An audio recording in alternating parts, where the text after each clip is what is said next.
Fala nação, beleza? Já chega se inscrevendo, ativando o sino, deixando o like, porque vamos agora para o nosso jogo aberto diário, reagir juntos aqui. A vitória do Flamengo vai repercutir isso, né? Flamengo 1, Bahia 0. Teve polêmicas com a arbitragem, o Flamengo próximo aí da ponta da tabela, atrás apenas do Palmeiras nesse momento. Mas venceu o Bahia, né? Que é um adversário difícil, e você vai ver a Renata Fã, Cicinho, Edu Dracena e Ronaldo Giovanelli falando. Créditos, como sempre, na descrição para Band Jogo Aberto, e vamos agora acompanhar juntos, né? Essa repercussão aí, vamos ver. É líder, mas tá brigando. Não foi um placar elástico, mas o jogo era difícil contra o Bahia. 1-0 pro Flamengo, 3 pontos na conta. E agora, o Mengão e o Bahia só pensam na Libertadores.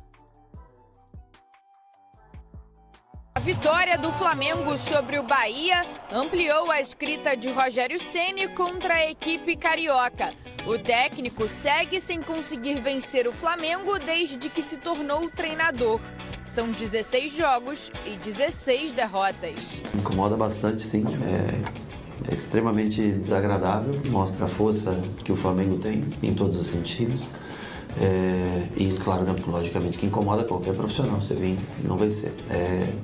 É ruim. Vamos trabalhar para que no jogo de volta, né, no Campeonato Brasileiro, a gente possa pôr fim a essa estatística. O Flamengo começou a partida muito superior. Logo no primeiro minuto, Arrasca recebeu de Michael e saiu cara a cara com o goleiro Marcos Felipe, que conseguiu afastar. Na sequência, foi a vez de Léo mandar no travessão. Pressionando, o Flamengo abriu o placar aos 7 minutos. Após cruzamento de Michael, Arrascaeta de cabeça mandou a bola para o fundo do gol. Vivendo em ótima fase, o uruguaio é artilheiro isolado no Campeonato Brasileiro com 7 gols marcados. Nos últimos 10 jogos, ele balançou as redes 8 vezes e contribuiu com 3 assistências. A melhor chance do Bahia na etapa inicial foi com Kaique, aos 25 minutos. O Fla voltou para a parte complementar com menos intensidade. Até criou algumas oportunidades, mas não conseguiu ampliar. O jogo ainda teve um gol anulado pelo VAR por impedimento. Na reta final, Gerson foi expulso por uma falta em Eric Pulga. Mesmo com 1 a menos, o Flamengo foi para o ataque e reclamou de um pênalti. O juiz foi no VAR, mas não marcou. O resultado amenizou a situação de Filipe Luís, que já estava sendo cobrado pelos torcedores depois de 2 jogos sem vencer. Essa turbulência que existe, ela é externa. Ela é externa. Internamente, os jogadores continuam acreditando, continuam trabalhando, continuam lutando, aprendendo, corrigindo, evoluindo. Importante o resultado para o Flamengo, que tem um desafio ainda maior na Libertadores, sabe que precisa vencer a LDU para ter tranquilidade. Edu, eu começo com a questão do Arrascaeta, que é o artilheiro do campeonato até agora e é um jogador que individualmente vive uma grande fase. Grande fase, fazendo gols importantes para o Flamengo, né? Mas eu vejo assim, o Flamengo valeu mais pelo resultado do que pelo desempenho. O desempenho no primeiro tempo foi ok, foi aquele Flamengo que a gente sempre viu, né, pressionando, tendo a intensidade na marcação. E no segundo tempo deu uma caída. Eu acho que é muito preocupante isso aí, Renata. Não sei, de repente, o que está acontecendo com a equipe do Flamengo. Não sei se perdeu um pouco daquela confiança, né? Os jogadores não estão da forma como a gente imaginava no posicionamento, colocando dentro de campo, né, o que o Filipe Luís sempre está pedindo. Então, para mim, foi mais o resultado importante do que o desempenho do Flamengo. Rona, o Flamengo é um time que é candidato a tudo, a gente sabe disso. Só que o Bahia há poucos dias venceu o Palmeiras aqui em São Paulo, uma equipe bem montada pelo Rogério Ceni. Então, eu acho que tem que celebrar, assim, o resultado. E, claro, agora o Filipe Luís pensa apenas em Libertadores, que é o objetivo maior. Sim. E é uma equipe que pode ser cobrada, o treinador está sendo cobrado e está naquele limite, está no nível, ele não excede, o Felipe, ele não se altera com nada, está trabalhando bem a equipe e para mim o Bahia fez um grande jogo também, assim como fez aqui contra o Palmeiras. Mas eu falo para o Rogério Ceni, deixa eu falar com você, ganhar do Flamengo é difícil, ainda com o Daron capitão, você não ia ganhar nunca, nunca. Podia estar jogando até agora, que não ia dar pênalti, não ia dar nada. A verdade é essa. Agora, uma pena o Rogério não poder vencer o Flamengo, né? Que ele foi e jogou de igual para igual. Gostei do jogo do Bahia também. É um Flamengo tabu na carreira do Rogério, que ele não consegue vencer. Mas com o Daronco ele não ia como treinador, vencer, mas ele, no Flamengo, ele tirou um campeonato brasileiro do meu Inter, né? Enfim. Cicinho, falar do presente, não do passado. O Flamengo precisa pensar em Libertadores. O Brasileirão, acho que a situação está sendo bem conduzida, não está tendo grandes sobressaltos, até perdeu para o Cruzeiro, mas a gente vê como uma equipe até equilibrada. Agora, na Libertadores, é onde não dá para vacilar.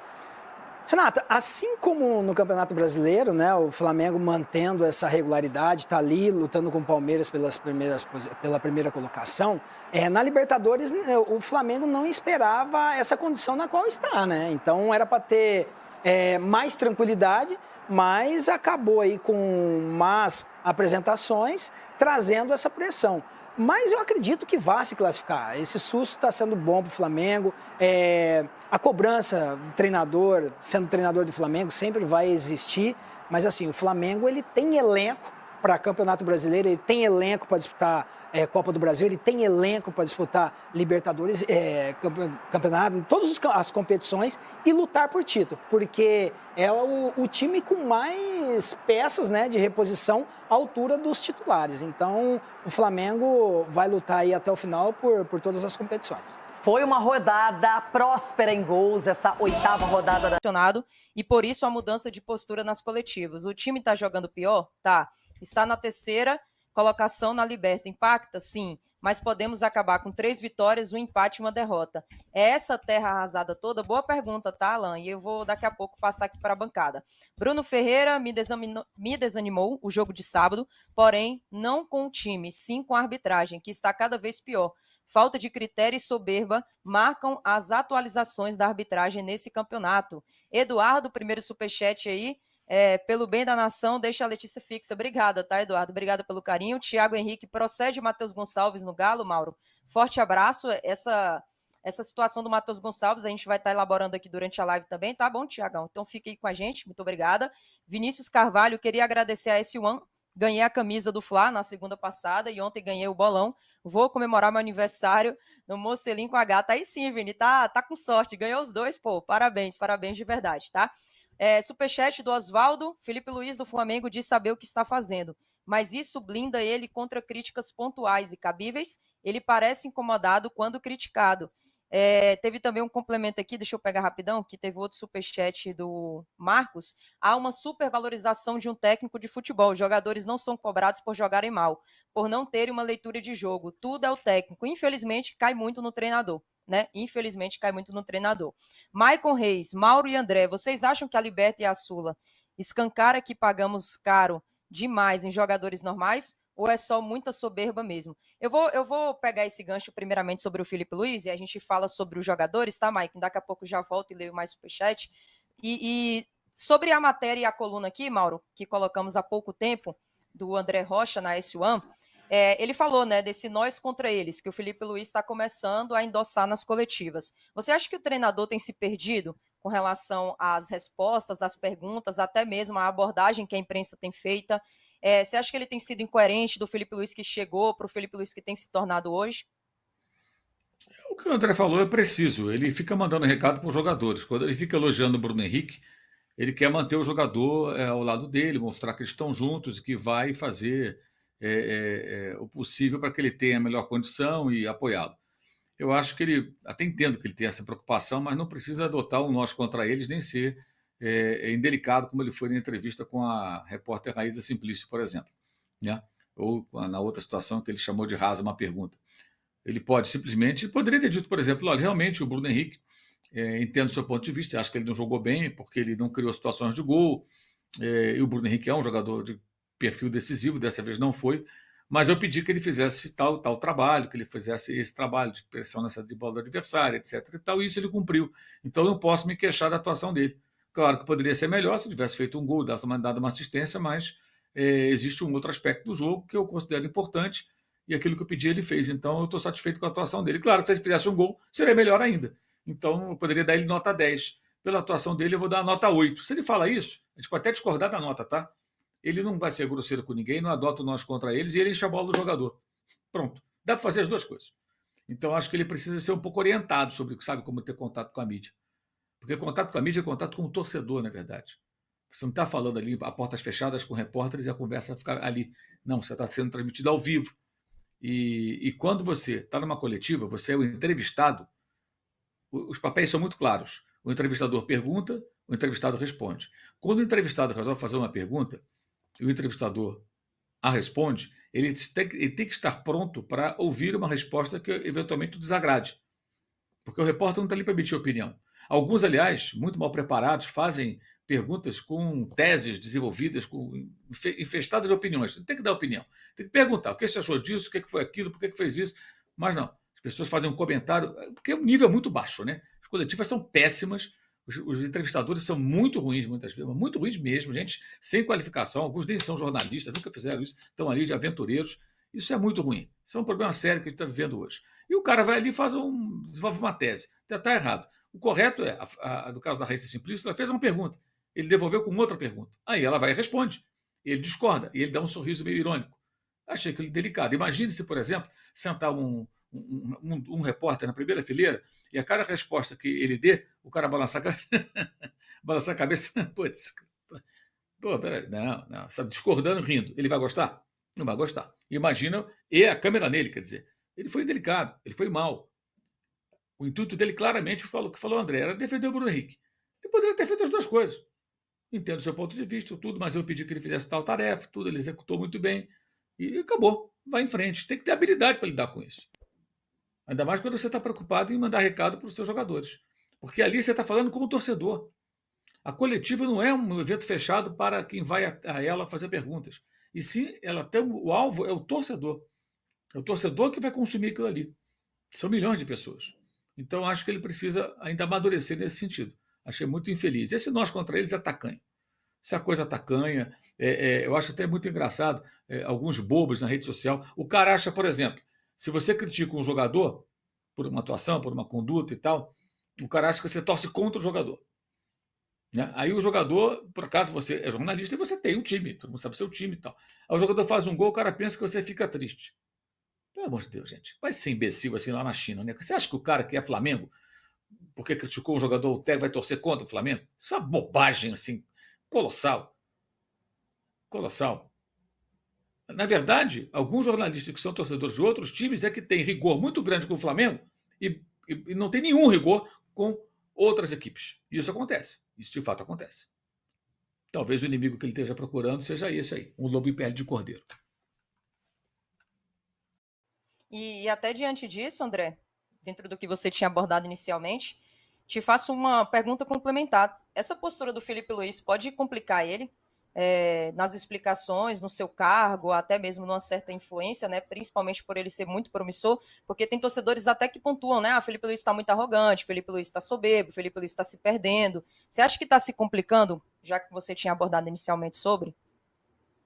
Ele tem que entender também uma coisa, gente. A análise do Brasil é muito pautada em resultado. Então, no começo das coletivas, em que ele tem que entender uma coisa, as coletivas dele, que ele fazia, quando ele estava vencendo, o time jogando muito bem, vão ser analisadas de uma determinada maneira. Olha, o Felipe Luiz foge do lugar comum das coletivas e tal. A partir do momento em que começa a ter questionamento, o resultado não vem, ou então quando vem, o desempenho não é o considerado tão bom, vai gerar questionamentos. Por que esse jogador? Por que não? Quando você está ganhando, jogando bem, ninguém vai ficar perguntando, por que fulano e não Beltrano? Né? Já quando o time não está bem, essa pergunta vai surgir. E ele vai ter que encontrar soluções para isso, para dar esse tipo de resposta, como a que o Mauro falou. Ele pode defender o jogador, mas sem atacar a imprensa. O problema é que ele vai criando uma tensão que ele vai precisar de resultado, entendeu? Ele não tem ainda os créditos que o Abel Ferreira tem no Palmeiras. O Abel Ferreira conquistou créditos muito rapidamente. Ele chegou com 3 meses, ele ganhou Libertadores e Copa do Brasil. E isso aí sustentou ele durante todo o ano de 2021 e aí ele ganhou a Libertadores em cima do Flamengo e virou Deus no Palmeiras. E ele é Deus lá até hoje. Tem questionamento? Tem porrada? Tem. Pau canta na coletiva? Canta. Mas ele tá lá num nível com a torcida, com a direção do clube e tal. Não tem questionamento. O Felipe ainda não tem esses créditos. Ele ganhou uma Copa do Brasil, beleza, mas não ganhou Libertadores, né? Ainda. Pode ganhar. Então, ele criar esse tipo de coisa, ele não tem tanta casca quanto o Abel tem no Palmeiras para segurar. E até pelo perfil dos dirigentes, da própria torcida, é tudo muito diferente, Palmeiras e Flamengo. No Flamengo, tudo é muito maior, tem muito maior repercussão, alcance. Então, ele tem a vantagem de ter sido ídolo como jogador, beleza. Mas ele corre um risco, sim. Porque vai falando, vai criando animosidade, vai incluindo. Então, ele já está ganhando uns apelidos na internet. Vira e mexe, você vê um torcedor, estagiário, Felipe Burris, e não sei o quê. Então, assim, é uma coisa que é um caldo que vai engrossando, entendeu? Ele tem muita casca de ídolo e tal, mas se a coisa degringolar, esse tipo de postura dele na coletiva incomoda. Tem torcedor que fica, isso mesmo, bate na imprensa, bate nesses caras, porque eu não gosto dele, não gosto do Paparazzo, não gosto do Flazoeira, não gosto da Raíssa, não gosto do Mauro, não gosto de não sei o que, do Renato Maurício Prato, não gosto de ninguém. Bate mesmo na imprensa e tal, não sei o que, mas isso é uma ala. Tem uma outra ala da torcida que entende que o treinador está falando ali com o jornalista e com o influenciador, mas está falando com o torcedor acima de tudo. E as respostas não agradam. Quando ele elogia assim, o Bruno Henrique, daquela vez que ele elogiou o Michael e tal, o torcedor se incomoda, porque o Bruno Henrique não está jogando. E o Michael não está jogando. Então, vai criando uma coisa que na hora que vier uma, por exemplo, né? Não vou bater na madeira porque eu não tenho esse hábito, mas Deus livre e guarde o Flamengo, falando agora ao meu lado torcedor. O Flamengo é eliminado na Libertadores aí na fase de grupo, amigo, vem o tsunami e de repente leva ele de arrasto. Então, assim, e a torcida não vai ter muito perdão, ter muita paciência por conta dessa postura dele. Então é esse o risco que ele se coloca com esse tipo de postura.